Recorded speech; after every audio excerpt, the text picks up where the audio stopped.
Okay guys, today I will be doing an introduction to Mitsurugi Pure. If you're new to my channel, my introduction series is generally tailored towards players who want to learn how a deck works or learn how to play that deck, or players who are new to Yu-Gi-Oh! In general. So in this video I will cover three different things. Firstly, I will talk about what the Mitsurugi game plan is and all the various gimmicks that are associated with that but are very important to the resource loop, etc. Secondly, I will show you why this deck is different from the other variants like Ryzeal and Fiendsmith.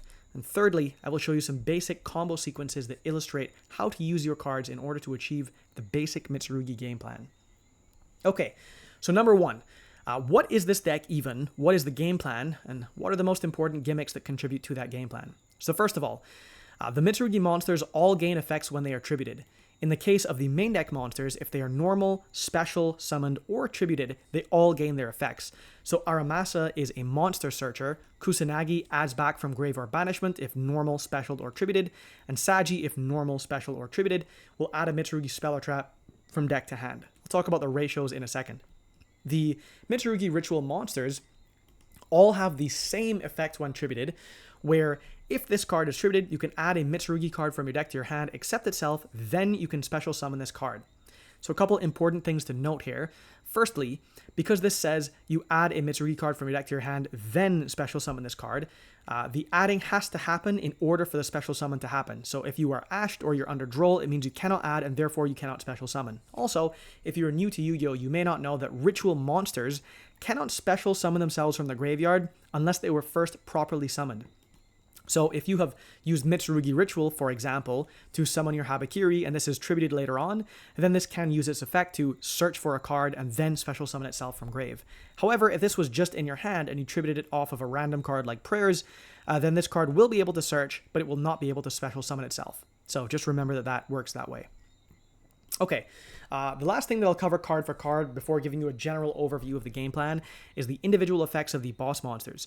So Habakiri is the strongest starter in the entire deck, and this effect is very important for understanding how Mitsurugi works. So this card says, you can reveal this card in your hand, special summon one Mitsurugi monster from your deck, then tribute one monster you control. So this card, you do not toss it for cost, it is not tossed for effect, this stays in your hand after it resolves. This summoning a Mitsurugi monster from deck and then tributing a monster you control is very important, and the main reason that Saji is played at 1. You must have access to your Mitsurugi Ritual in order to play the game properly, and while Saji is the card that searches Mitsurugi Ritual, and you would think that it's probably a 3 of, this is extremely susceptible to cards like Imperm or Veiler. So you don't want to do something like normal summon Saji, Chainlink 1 effect to search. Your opponent goes Chainlink 2, Imperm, Veiler, etc. What you want to happen is you reveal Habakiri, you special summon Saji from deck, you tribute the same Saji in the same chain. Now Saji triggers in graveyard where your opponent cannot Imperm or Veiler the card and searches for your Mitsurugi Ritual. Because you have a limited number of normal summons you can reasonably play in the deck, you don't want to add more Sajis on top of that. I'll get to these cards in a moment. But it's very important that you understand that Saji, if this is your bottleneck for getting Mitsurugi Ritual, is the most important card that has to resolve, and that's why you will often use your Habakiri in that way. So yeah, all of these cards, when tributed, they do the search, and then they special summon themselves if they were first summoned correctly. But they all have different other effects. So this one is basically for special summoning from deck. It also has a continuous effect that monsters your opponent controls lose 800 attack. That's actually quite relevant. Usually these effects are throwaway effects, but this is more useful than you'd think. The Murakumo is the true boss monster of the deck. So this card says if it is special summoned, you can destroy all monsters your opponent controls. Usually you will control when you summon this card to determine when you're going to apply the Raigeki effect, and this is quite strong. It also has another effect that says when your opponent activates a card or effect, quick effect, you can activate this effect, your opponent can discard one card, or that effect is negated. So this is extremely strong in simplified game states where your opponent can't really afford to discard cards to have their things resolve, or just, in the beginning of a regular game, your opponent still has to pay extra to have something resolve. Then the Futsu is a very important part of the resource loop. So this card says if your opponent special summons a monster, except during the damage step, you can target one reptile monster in your graveyard except itself, special summon it. This effect is once per chain. It is not once per turn. You can summon an infinite number of times per turn as long as there are reptile monsters in your graveyard. So this card is extremely powerful, and this is usually the card that you will make sure stays on your field at the end of the turn, whatever else you've done with the rest of your board. Okay, So let's talk a little bit more general level at what you're trying to do with this deck. Because you're playing the pure version, you can play cards like Pre-Preparation of Rites. This can search specifically the Mitsurugi Mirror, because this mentions by name all of the ritual monsters. This card is actually underappreciated. I think it's not that bad of a card. People were saying you only play it because it allows you to play pre-prep, but I think this card actually is pretty useful for fully establishing your game plan and allowing you to cycle through every single Mitsurugi Ritual tribute effect and search as many times as possible in a turn, instead of relying just on Mitsurugi Ritual, where you can use each bullet point effect once per turn. So one of them ritual summons from hand and one ritual summons from deck. But this allows you to get a third ritual summon and therefore also a tribute, and so you can tribute all three of your ritual monsters and get all of their searches in the same turn. So I think this is pretty decent. But you also can play cards like Dominus Impulse because you have basically all dark main deck monsters. And so in the Fiendsmith and the Ryzeal versions, obviously you can't play this card, and this is both a strong meta call and also generally just a very strong card. One thing to note in the Mitsurugi deck, because non-engine is actually a part of your game plan when you're thinking about including cards like Dominus Impulse, is that this does conflict with very other important cards. So for example, the Fulos is a wind monster, but usually it's not a very big deal because you just Fulos before Impulse comes up. Droll is also a wind monster, and so this conflicts with Droll. This can be a little bit more awkward, but because you will use Droll at the earliest possible opportunity almost every time anyhow, it's not that big of a deal. The biggest conflict is probably with Nibiru. This card, you usually actually may have wanted to use Impulse first, but the reason I'm still playing one of them is because you can search it off of Gallant Granite, and because Nibiru tributes, this will trigger all of your monsters which trigger on tribute. So the searchable Nibiru is still a strong card, and you'll see a lot of players in topping lists will play even 3 Nibiru, even though they're playing the Dominus Impulse. Okay. There are some other cards in here that the other versions may not play, like Magatama. This card is more like a flex card that you have space for in Pure, but it's not mandatory. But it gives you some other toolbox effects, like tribute a reptile monster, target a face-up card your opponent controls, destroy it. So it's good for outing floodgates or just like random toolbox removal. It also gives you an additional ritual summon type effect out of turn that your opponent may not expect. Adds another kind of layer to your play. Maybe another opportunity to lose the Raigeki effect of your Murakumo. So the pure version, just generally speaking, has a more consistency in terms of its own engine. You also get to play a card like Lamia. So this says, if this card is normal or special summon, you can add a level 8 reptile monster from your deck to your hand. Habakiri is your best starter. It's a level 8 reptile monster. This card also is a dark. This is very important, especially in the pure version, because as long as you have one dark, you now have half of your Evil Swarm Nightmare. And so any other way to get another dark on field, which is not that hard to do, means that you can summon Evil Swarm Nightmare with 2 level 4 monsters. And this says, when your opponent special summons a monsters, except during the damage step, you can detach 1 material from this card, change that special summoned monster's to face down defense position. This is not once per turn, so you can use it twice because it will have 2 materials. This is an extremely powerful card and very good against lots of different types of decks. So Mitsurugi basically is trying to establish a resource loop where you are searching every time you tribute a card and interacting with your opponent whenever you do that. I'll show you some combos in a moment, and then I will get back to talking about what separates this from the Fiendsmith and Ryzeal versions. Okay. So for the first replay, I have just a Lamia combo, and this is showing you that if you're using Lamia to get access to your Habakiri, the benefit of doing this, instead of just having drawn the Habakiri, is that you now have a level 4 dark body on field. So we go Lamia and we will search for a level 8 reptile, and we'll search for the Habakiri. The Habakiri now can reveal itself to special summon our Sagi and also tribute a monster we control, and we tribute the same Sagi because we don't want to lose to an Imperm or Veiler. In a normal hand, when you normal summon your Lamia, because this threatens something like a Habakiri, your opponent may Imperm, Veiler, whatever this card, which is fine, because you never want to be punished for drawing a bunch of multiples in your hand, like another Habakiri or Mitsurugi Ritual, etc., etc. And what you'll often find in this deck is that you rarely are punished from drawing a bunch of different engine cards, even if your opponent doesn't interact with you. Usually your board just gets bigger, or if they do interact with you, you still get to the same outcome anyhow. So anyhow, we have dodged our Imperm or Veiler on the Sagi, so the Sagi triggers because it was tributed, and now we can search for something like a Prayers. In a lot of cases, you don't search for the Prayers here. You will search for the Mitsurugi Ritual, and I'll show you that, I think, in the next combo. But the reason I'm showing it to you this way is instead of just going for the Mitsurugi Ritual, this card, it has 2 effects. You can either add a Mitsurugi monster from your deck to your hand, or you can take 800 damage, special summon a Mitsurugi monster from your hand or graveyard, but it cannot attack directly. But if on activation, you tribute a reptile monster in hand or field. Then you get to do both of these effects instead of just choosing one of them. And so I'll show you why this is important in this particular line instead of just going straight for the Mitsurugi ritual. So here we activate the prayers and we will tribute the Habakiri, and we're going to search for a Murakumo, but we're also going to use the other effect to special summon another monster from our grave, which will be the Saji. So now we have 2 level 4 dark monsters on field. The Habakiri, even though it was not properly summoned, so it can't bring itself back, it still gets to do the search effect because that comes first and the special summon comes second, but we can't do that because we just tributed it from our hand. So now we get the Mitsurugi ritual, because remember that the ritual monsters when tributed search for any card.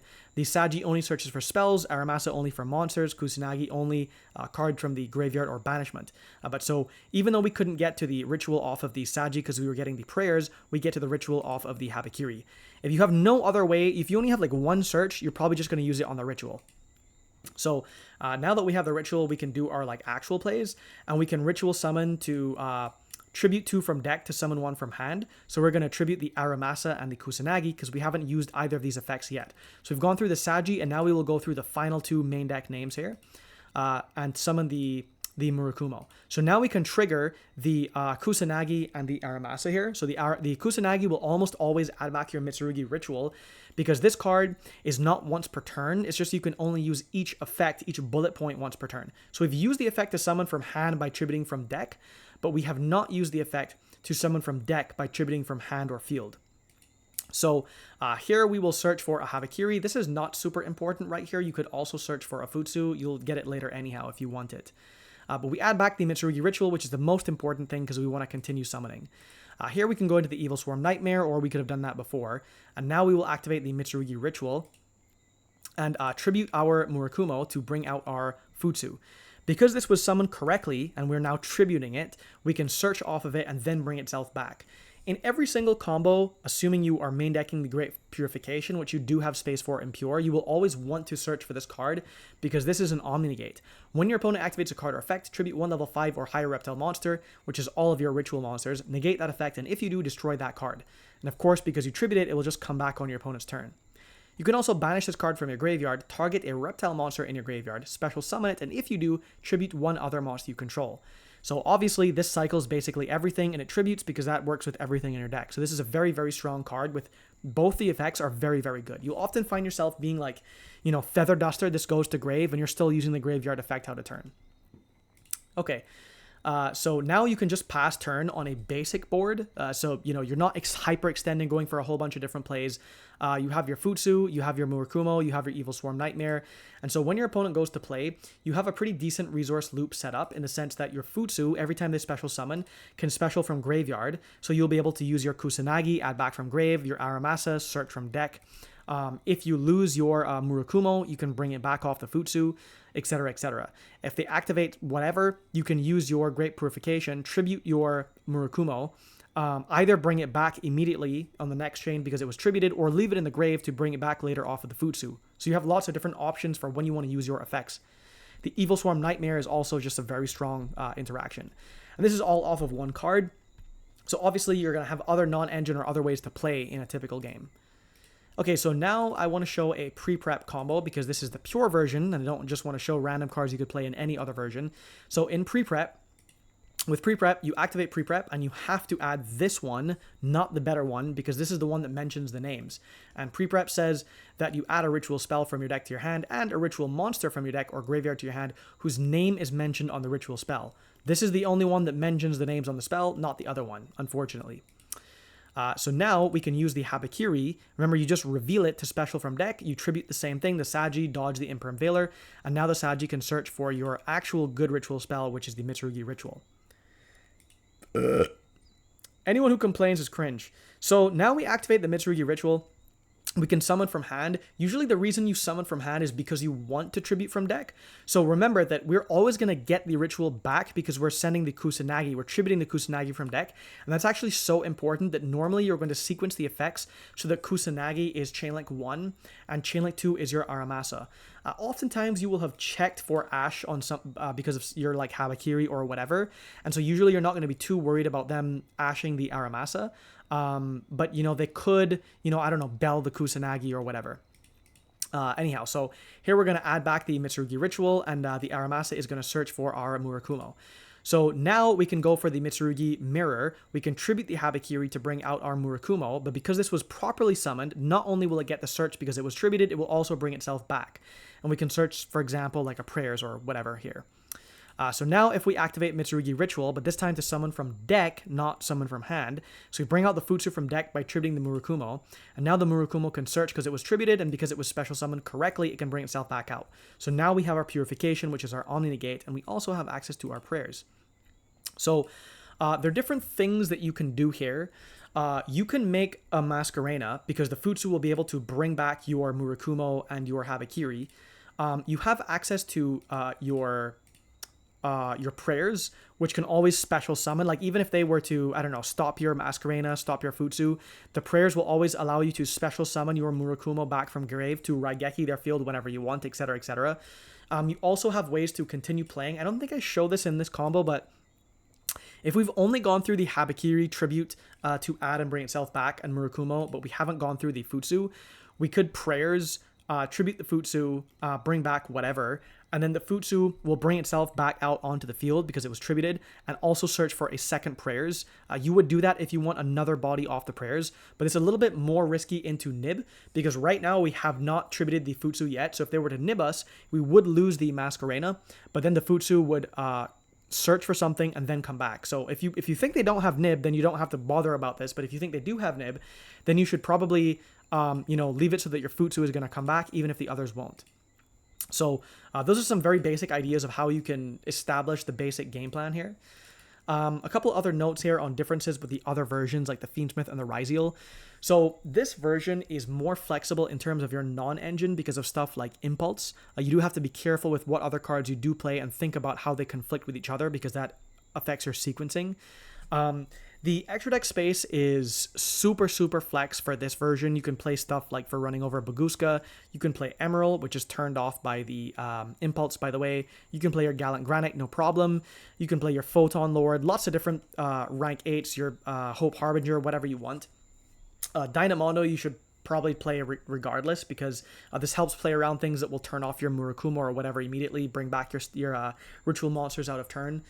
But the extra deck isn't like super important. You can play cards like Pot of Extravagance and, banish most of your extra deck cards anyhow. It's not really that big of a deal.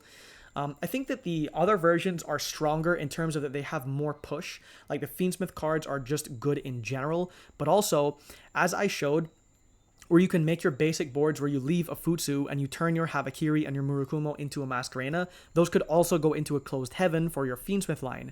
And so you don't really lose anything by having those cards in the grave because you have the Futsu to bring them back, and then you have your Prayers as your insurance policy to make sure they do come back, and then you also have your Omni Negate still if you're playing this in the Fiendsmith version.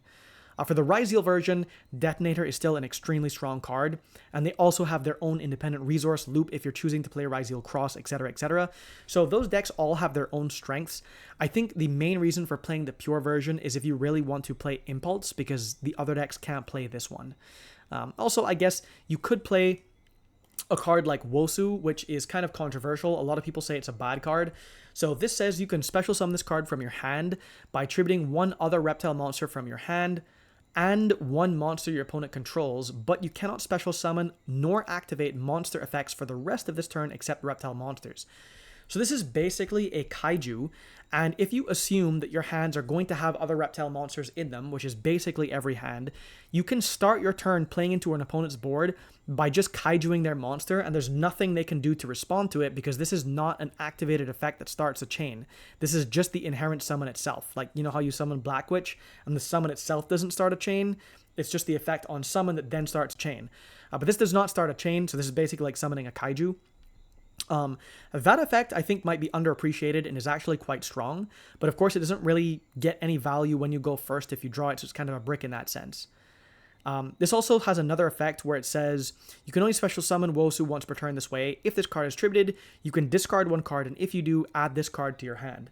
So it's in a way you can just keep it in hand. Like if you've drawn it going first or you're using it going first, you can keep it for the crackback, but it's just generally not like a super strong card unless you are going second in particular. So I guess that's worth mentioning. I think this card is decent, and you probably wouldn't play it in any other version. Okay, I think that is the basic overview for now. If people are interested, I will cover maybe the Ryzeal and Fiendsmith versions. And I may also do some more advanced videos on this where I cover gameplay and talk about the actual thought process and how to play through interactions. If you have any suggestions, feel free to let me know in the comments. If you want to join the Discord, we've just hit over 1,000 people there. So thanks to everyone for the support. Thanks for watching.